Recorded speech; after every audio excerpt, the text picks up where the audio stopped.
Welcome to the UK Dementia and Palliative Care Conference 2026 podcast, brought to you by Rowcroft Hospice. Recorded at the beautiful Buckfast Abbey Conference Centre in Devon, this series explores the critical role of dementia and palliative care in supporting those living with dementia. Across these episodes, we'll be sharing expert insights, real-life experiences, and innovative approaches to improving care. Thanks for tuning in. Let's get started. Workshop A, the Empathy Suit Experience, an interactive session facilitated by Isobel Jones, CEO of Alive. Well, thank you so much for letting me come and speak today. It's a real privilege and an honour to be here. It was asked last minute, but as always, I'm always keen to take any opportunity to come and talk about dementia and what we actually do. And it's a beautiful setting, and I really hope everyone, we're nearly at lunchtime, so I'm sure you're all hungry, but go outside and enjoy the peace and quiet. My aunt lives in Totnes, and we've always kind of gone schlecked right down the motorway. She's living with dementia. We've never actually managed to be here, actually, and I had a coffee with her yesterday. And she said, next time you come down, can you come here with me? So we'll do that next time for her, which is brilliant. But yeah, so I'm here to talk about the Empathy Suit. It's something that we've worked with for about 3 years. It's not new. It's been a piece of technology that's been around for a long time. But actually it's about how you use it and who you use it with. So I'm the CEO, my name's Isobel Jones. I work for, I lead a small charity based in Bristol, so only a couple of hours away. We've been going for 16, 17 years, and we're absolutely passionate about ensuring that older people, and particularly people living with dementia, live as well as they possibly can, and we support them in their needs, whatever they are. So we deliver a whole range of things. We work in the community and we work in care homes. Our work in the community involves lots of horticultural therapy. We've got gardens actually in an inner city hospital in the BRI and in Western General. We run dementia groups on a daily basis, and we run activities within care homes. We support care staff with training. We know there are so many hours in a day, and actually what we want to make sure is that that care is as good as it possibly can and be as person-centred as we can. And we really understand the difficulties that care staff have, and so we want to try and support them as much as we can. We make a lot of resources that are available on our website, and communities are also really important to us. We want to make sure care homes in particular are connected with their local communities, that the doors are open, that they're not just shut and they don't become insular, but actually we try and do a lot of intergenerational work and link up schools, and we have baby groups in care homes, and we try and share the best practice as much as we can. And we try and speak up as much as we can, hence why I want to be here today to share what we're doing. And we try and speak sort of on a national basis as much as we possibly can, because we can only be there for a short period of time, but actually everyone in the country needs really good care. So as I said, I'm here to talk about empathy. So before I go on and show the suit, I've just got a PowerPoint really to talk what I think empathy is and what empathy should be in care. And it's the ability to share someone else's feelings or experiences by really imagining what it would be like to be in that person's situation. And I know, if you're caring in a care home, it's difficult, time and task orientated, but we need to stop and we need to think about the person that we're caring for. And it was such an honour to hear the group just a minute ago. And they were talking about, talk to me, hear me, recognise me. And what they were saying is actually empathy. They want someone to hear them, to see them, not to look at their carer, but actually to look them directly in the eye and to listen to them properly. I did English GCSE, and I love this quote, and I remember it from To Kill a Mockingbird.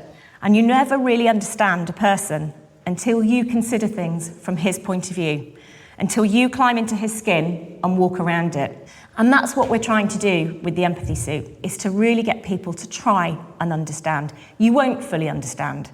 People have said it so much today that dementia affects everybody in such different ways. So many different types of dementia.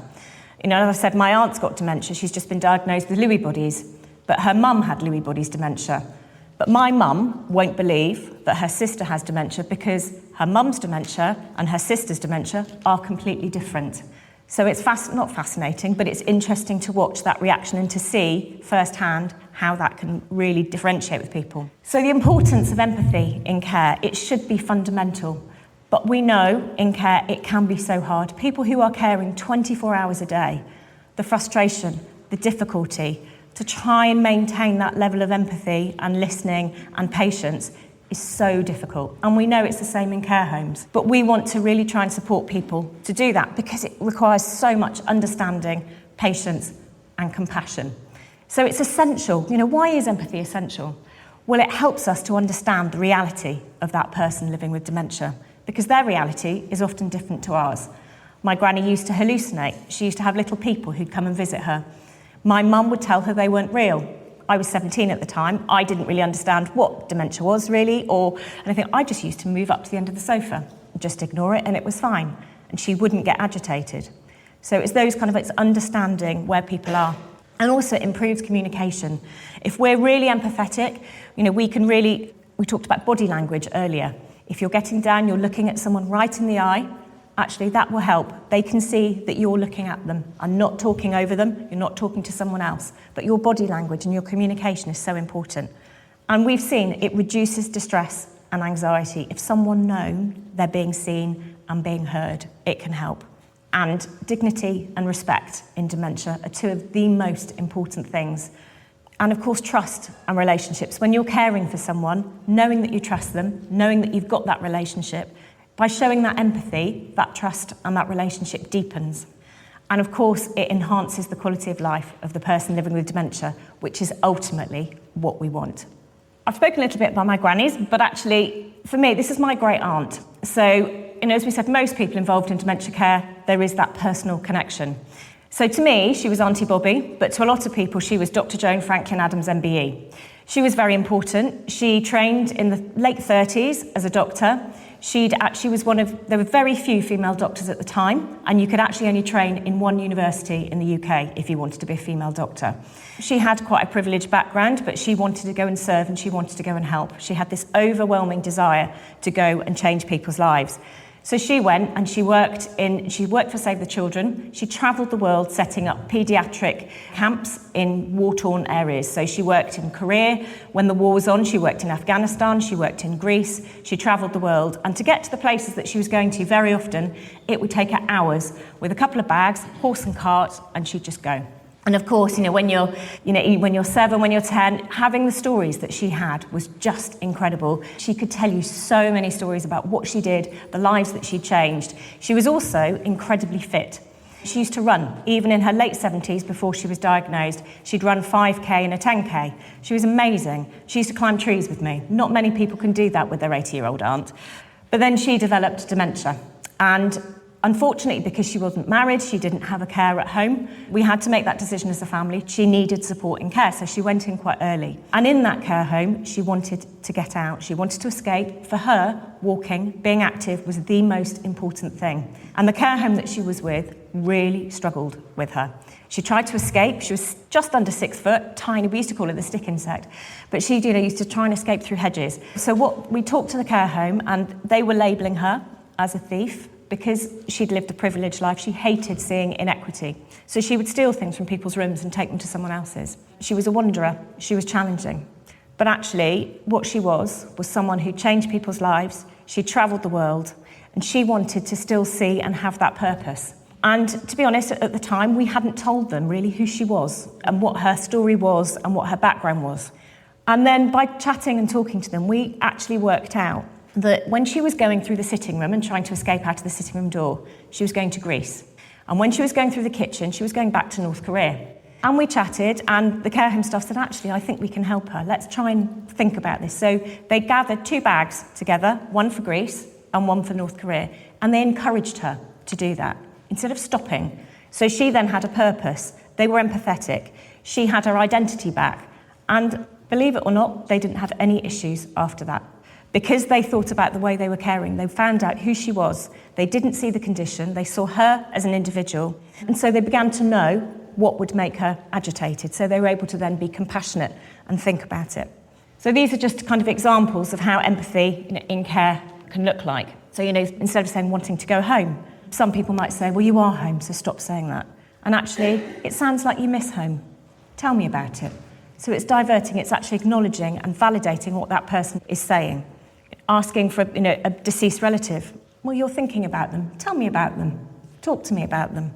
And refusing care. And I know this has been a thing talking to someone in a care home recently. Is it okay? Would you like to try later? Or should we put some music on? Should we have a dance at the same time? It's just shifting it very slightly. But it does take effort to do that. And it's hard to have that constant effort, and we know that. But, acknowledging people, validating, seeing they're upset. I'm here to help. Can I help you at all? And then potentially sort of, refusing food. Would you like to be involved in it? Would you like to try later? So you can see there's lots of different ways of reframing that. But it is difficult, but we know. But that's, from what we know, that's the best way of doing it. I just wanted to talk a little bit about a cup of tea, which I know it's kind of our, it's our British staple. And for many, it's a sign of their independence. Actually making a cup of tea. We all do that. We might be a bit bored or a bit thirsty, so you go off and you make a cup of tea. But there are actually around about 65 steps to making a cup of tea. We think it's simple. We just do it, don't we? We get up, we go and make a cup of tea, don't think about it. But when you think about all the different steps involved and all the different synapses that are working in your brain, when you develop dementia, you might not have, certain things of those will go. But that doesn't mean you can't make a cup of tea. Actually, what you want is someone to help you. So actually the things that you can't remember in terms of empathy, let's look at how we can help and support that person to do it. It might take a bit longer. It's really frustrating. I know, and we hear that. But let's try and support and see how we can enable people to still do that. So now on to the empathy suit.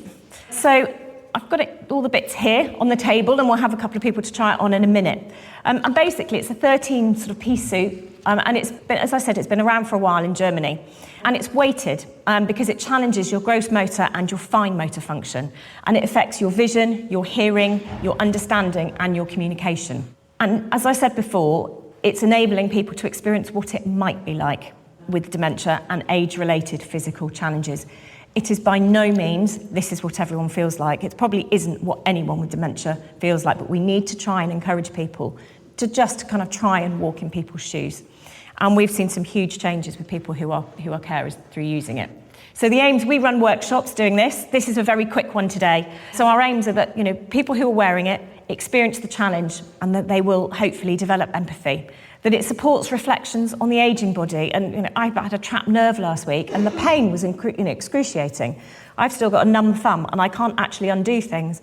And I was at something the other day and I said, I'm going to have to get someone else. I had to ask this gentleman beside me to, take the top off something. And I felt very silly and very, it's frustrating. But as we age, we all have aches and pains and it's difficult and it affects your thoughts, your behaviours and your feelings. And also, as a result of this, it's not we just don't want people to see it and acknowledge it.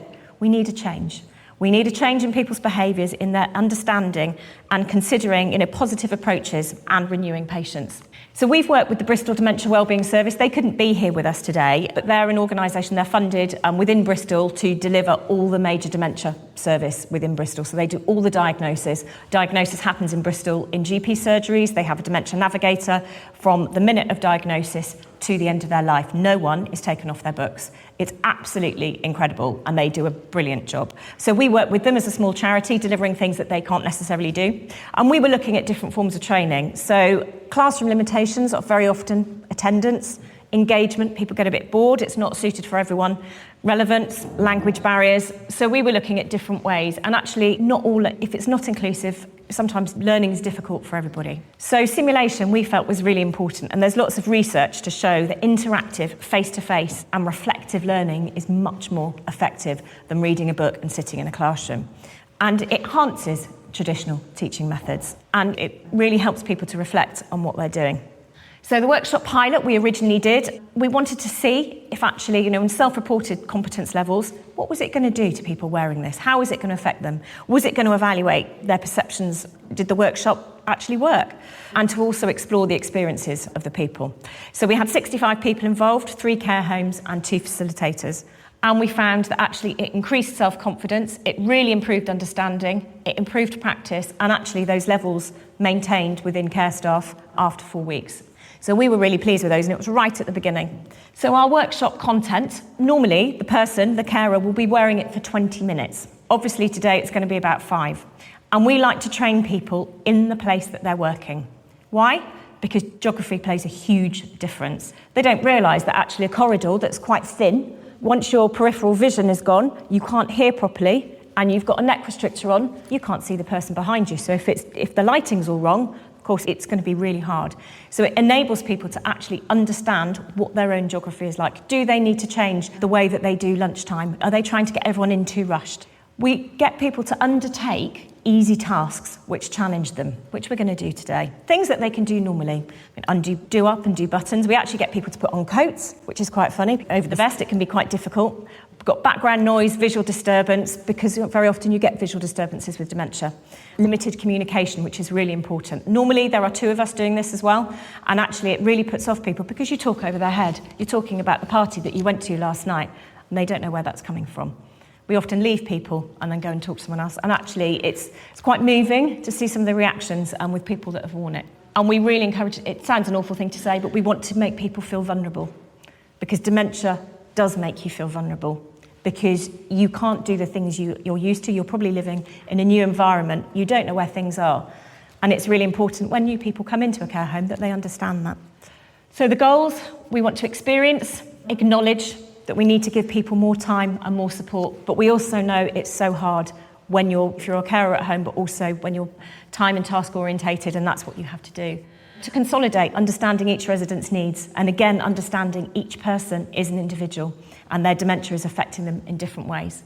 And also important to reflect every day on what we're doing. And just because we did an activity last year, is that working this year? If you've got different people, do you need to do the same thing? And also really develop their empathy for residents' lived experience. So the kind of feedback we've had, a very life-changing 2 hours, I felt uncomfortable and unsafe. I realised how easy it would be to withdraw into yourself, and we see that so often with people living with dementia. And because when you can't see things around you, you don't think, I can't communicate, I can't understand what people are saying to me. But also things that I'm amazed at the determination of our residents when they're putting up with that level of difficulty every day, but they still show up and they still do things. And also it shows how dementia affects everyone differently. And then I felt very isolated and lonely. And that's been quite a common theme, actually. So as I said, we've worked with the Dementia Wellbeing Service over the last few years. We've trained about 45 homes, well over 600 staff in our area. So Bristol Dementia Wellbeing Service will look after Bristol. We train nationally, and we go into North Somerset and South Gloss. We've trained hospital teams, volunteers, carers groups, local charities, and we've also had national publicity. It was one of those, I'm a bit of a sports fan, and it was one of those weird and wonderful days you get an email land in your inbox, and it was from someone in the Alzheimer's Society who said, would you like to come and train the England men's football team using the empathy suit? And I went, is that real? But it was. So I'll show you the video in a minute. So we took the empathy suit up and we went to St George's Park. We had 3 members of the England football team, the men's football team, and I was a little bit fangirly, I have to admit. It was quite funny. But the difference, they came across and quite kind of, like this. And actually at the end of it, all 3 of them just didn't know what to do with themselves. And the advantage, they did a film of it, which I'll show, but it went out on the FA socials. And it had hundreds of thousands of views. And actually, it was such a privilege to be able to show the effect, with people who have a massive national influence on young men, on young people, that they can show the effects dementia can have on you that aren't just necessarily effects to your brain, and how we need to support people. So that was quite exciting, and we've been on the radio. That's our local, Joe Sims, who was in Broadchurch, he's our local presenter on BBC Radio Bristol, and he wore it. He did he did about an hour's worth of the radio using it, which was quite interesting, and he hated it. And then what has been lovely is a lot of the care home groups that we've trained have now bought their own empathy suit. So, for us, that's amazing. Less income, but actually more impact, which is what we want to see. So one of the care home groups we know in Bristol, they bought their own and they contacted the One Show, and so they were on there. So it's been fantastic to be able to talk about dementia and show the difference it can make. So I'm just going to, hopefully it'll work. When you think of dementia, the first thing you may think of is memory loss. But there are other common signs and symptoms.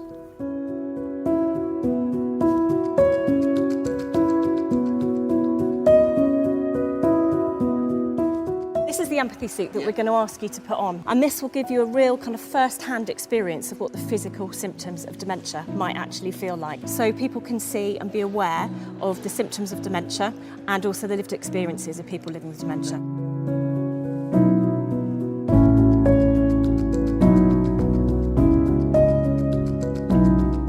These are visual impairment goggles. People with dementia can experience loss of peripheral vision or sometimes tunnel vision. Neck brace. This limits some of your physical movement. These are tremor gloves, and what they're going to do is make your hands shake. These are some wrist weights, knee restrictors. Finally, these are some ankle weights. People with dementia are more at risk of falls, so having limited mobility, it can sometimes help you understand what that might feel like. How different do you feel to normal? Much different. Is it? In what way? Just everything. A little bit strange, my hands. Yeah? Yeah. Hearing. My whole body. Yeah, I feel heavy. Yeah. Yeah.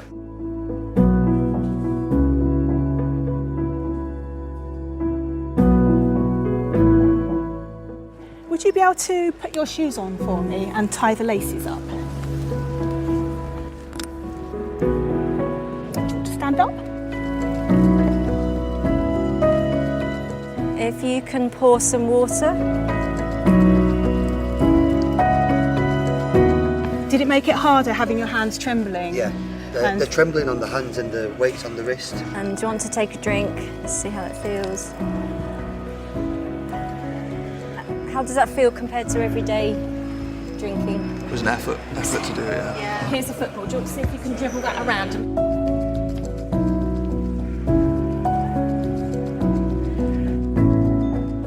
Was that a lot slower than you would normally do it? Yeah. I feel like I've been dizzy and I'm a little bit unstable. Yeah. If you had to stay in the suit all day, how might it make you feel by the end of the day?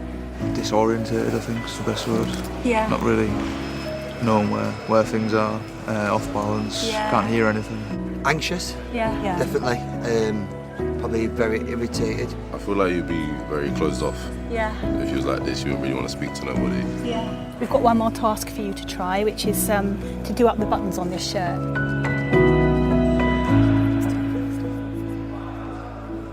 It's difficult. I think I'll be there all day doing that. Would you be able to pick up the football and do some keepy uppies? Oh, okay.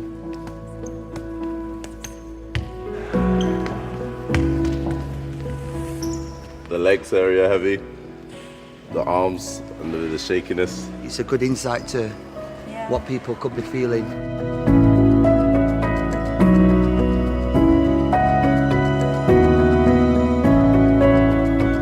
It's really important that people understand the symptoms of dementia because we can go and get a diagnosis a lot quicker. It's so important that people have a diagnosis as early as possible. It's not easy, is it? No, definitely not. No. Now I'd have more of an understanding on what they would be trying to explain to me. Yeah. So getting dressed and things like that Yeah, when it you've would got be- dementia yeah. would be really difficult. Difficult, Yeah. And how many keepy uppies can you normally do? More than that, I'd say that, yeah. More than 4.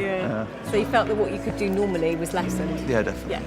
None of us can comprehend what it's like to live with dementia. But by learning what symptoms to look out for, we can better support each other. Use Alzheimer's Society's symptoms checklist and take the first steps towards a diagnosis.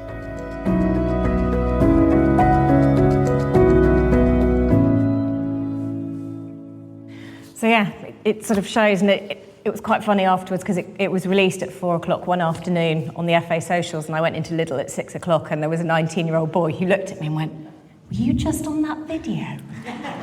So I was chuffed. I was spotted in Lidl as a result. But the conversations on the socials that followed that, and they repeated it 2 or 3 or 4 times that year, were incredible. And it just showed that actually using platforms like that with dementia are so important. So yeah, it was a real privilege to be involved in it. So we're now going to go on to the part where I get to suit a couple of people up. It does take a little bit of time. Bear with me because I'll have to have the handheld mic as well. So if someone... Thank you. Do you want to come and sit down for me just here? I just need to check you're not pregnant and you don't have any heart issues, do you? No. Fantastic. I do take medication for blood pressure, but... Okay, that should be all right, because, yeah, I'll explain. Right, do you want to put your legs out? So these are ankle restrictors, because, again, people have issues with mobility, so it restricts mobility. If people are interested in purchasing these, they're very easy to buy. They're from Germany, and you can just get them online. It takes about a month to come over. But we found the organisations that have worked with us, they find it easier to train all their staff, and any staff that join are just part of it, and they all get to experience it. These are wrist weights as well, so if you just put your arm out. Yeah, they are heavy, I know. So when you've got one on each. Carry my camera around. Yeah, no, I know. It's funny, isn't it? Right, and then just the neck restrictor as well, because obviously people have a lot of stiffness, and actually it can really affect being able to see behind you. So once you then have peripheral vision issues, which you might have, there are lots of different types of glasses that you can get as well that mimic lots of different types of eye conditions. But we literally just got normal goggles and just put a sticker over the side. So this will affect peripheral vision, so you won't be able to see things coming from the other side. So I'm just I'm going to put the headphones on you. These mimic tinnitus, so there'll be a ringing in your ear. And then I'm also going to put gloves on. They're actually got a TENS machine. So those of you who've had babies will, I know you get a bit of PTSD with it, but it then mimics Parkinsonian shakes or kind of the difficulties that you might have. Some people find that really overwhelming. If you do, tell me and you want me to stop at any point, we will, okay? So then this is the TENS machine, but obviously that just clips on there. So I will turn that on. So if I can have this hand, yep, and you put that in. So at this point, what we normally do in a care home is we'll get them to stand up and we'll do things. So we'll do that now. So do you want to stand up for me? But you could see he was struggling. Normally, he probably would have got straight up. Do you want to come with me over here? You all right coming up the stairs? You all right doing that? So he's walking really slowly, a lot more slowly than normal. And can you walk up the stairs for me? You see how slowly he's taking it and how he's really having to think. And I'm sure normally he wouldn't do that. Do you want to sit down? So, if you talk around here, he's probably not able to hear what I'm going to say. I'll talk quite quietly. So I might, what are you having for dinner? That's overwhelming. Yeah. Do you want me to turn it down? Do you want me to turn it off? Yep. It's fine. That's fine, okay. And that's what we find a lot of the time. We have to amend what we're doing because some people do find it overwhelming. And we can talk behind them and not really talk to them. And so those symptoms are really difficult. Can you find me page 7 in there, please? Sorry? Can you find me page 7 in here and read out something from it? So normally in a care home, we're trying to get them to do normal things, and it works, it's brilliant. But you can see the slowness, and it's taking that much longer, and it's much more difficult. So it's not that you can't do your normal things, but it's just the speed at which you can do them, which we heard earlier about giving people time and not rushing. You'd like me to read something? Yes, please. No boats, vow from PM. Pressure mounts on Doris to quit. Greens in by-election bid amid Labour jibe. Brilliant. Deputy Mayor pulls out of ULEZ media call. Fantastic, thank you. Just the headlines. That's just the headlines. No, couldn't read the print, so sometimes that's difficult. So if you're talking about really good care, it's about coming and talking to someone, is an eye contact and knowing that he can't hear. So it's knowing those differences with it, because so many times people can't hear. Sorry, I didn't hear you. I'm just explaining that if you can't hear, we need to know our people that we care for so that they can speak really clearly and really directly to you so you can get the direct instructions. Do you want to come down? Careful. Okay, if you come around this way, come around to me, and we'll come and take it off. Would anyone else like to have a go? Okay. And we'll just do 1 or 2 small things with you. Come and sit down. Thank you very much. It completely disorientates yourself. Yeah. I felt completely disorientated. For me, it was a real open experience because over 2 years ago, I lost my wife to vascular dementia, and it just gives me an insight into how she possibly might have felt. So that's why I wanted to volunteer. Thank you. But it sort of just opens it up to how, when you think about, and previous speakers say about talking to people with dementia, especially the last speaker where he had a group session with all those dementia sufferers, you can talk to someone, but you don't know what they're experiencing because sometimes they can't communicate. No. Sorry. I didn't do a thing to you. No, I wasn't expecting that. No, I know. Wow. Yeah, it does. So in that sense, it's a valuable experience because you can engage with people with dementia, you can talk to people with dementia as a personal carer or a clinical professional, but you still don't know what they're experiencing. in terms of physicality. And that physicality also blends into their cognition. So, it's not just about a physical process, it's about the mental process, but they are combined together. But as a clinician or a professional or even a carer, like I say, you can talk to someone and the conversation may be difficult, but you don't know what they're experiencing physically. And for me, that experience is quite something. So thank you. Well, thank you for sharing that, and I appreciate that. And yeah.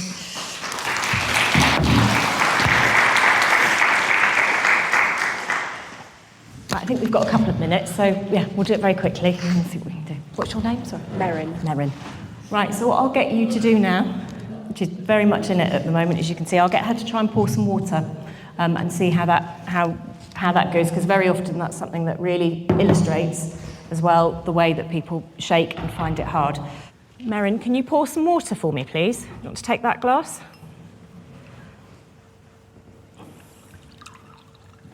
Well done. You've done very well on that one, actually.